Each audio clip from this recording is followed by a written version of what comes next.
ये जो बीजेपी की जो तैयारी दिखाई पड़ रही है, लोग कहते हैं कि बीजेपी हमेशा इलेक्शन मोड में रहती है, बट मुझे इस बार कुछ एक्सेप्शनल दिखाई पड़ रहा है, इतनी बड़े पैमाने पर तैयारी।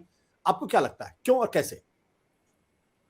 नहीं, देखिए, इसके हम उस पूरी स्ट्रेटजी को दो पर्सपेक्टिव से देख सकते हैं, एक कंजर्वेटिव और एग्रेसिव।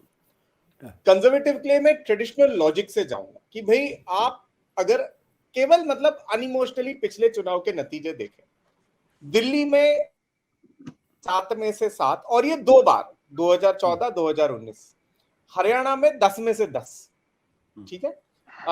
कर्नाटक में 28 में से 25, एक 26 मान लो, वो जो मंड्या से इंडिपेंडेंट जीती है वो उनकी एलाई थी, it was a supported candidate by the NDA. तो एक तरीके से देखें तो अगर आप ये केवल ऐसे राज्यों के आंकड़े जोड़ ले जहां पे ये हम ट्रेडिशनल लॉजिक से, by traditional logic the party might have peaked, okay.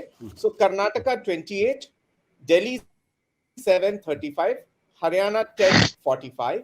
आप फिर आइए कि जहां पे अनसर्टेनिटीज बढ़ी हैं because of loss of allies, उसमें आपके मेन स्टेट्स आते हैं बिहार और महाराष्ट्र।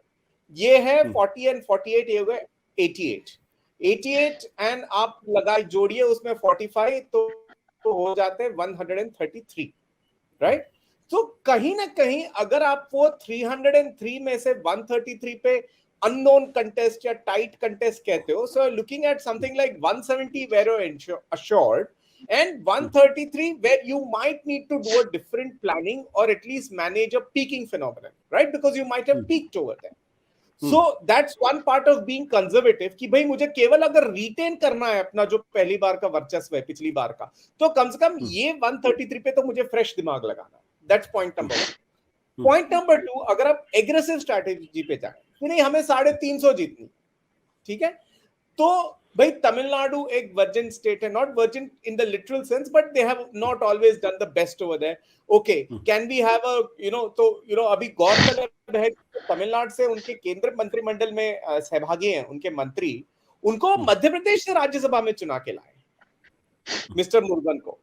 फिर वो उन्होंने जो पिछला विधानसभा चुनाव हुआ वहां पे जो कोयम्बतूर की सीट थी, वानथी श्रीनिवास जो वहां से उनकी एमएलए चुन के आई हैं, वो कमल हासन के खिलाफ चुनाव लड़ रही थी और केंद्रीय नेतृत्व ने अपना पूरा बल लगाया क्योंकि वो कहीं ना कहीं वो एक जनमानस में थोड़ी जगह चाहते थे कि अगर हमें 24 में एग्रेसिव स्ट्रैटेजी करनी है तो हर एक नए स्टेट को हमें ब्रीच करना है। तो एग्रेसिव स्ट्रैटेजी के मद्देनजर तो और भी उनको नंबर्स जोड़ने हैं। तो clearly either from a conservative or aggressive standpoint, this sort of an exercise, review exercise, I believe would be called for, और ये बिल्कुल दिखाती है कोई सचेत और सजग पार्टी है। सत्य हिंदी का ऐप डाउनलोड करें गूगल प्ले स्टोर पर।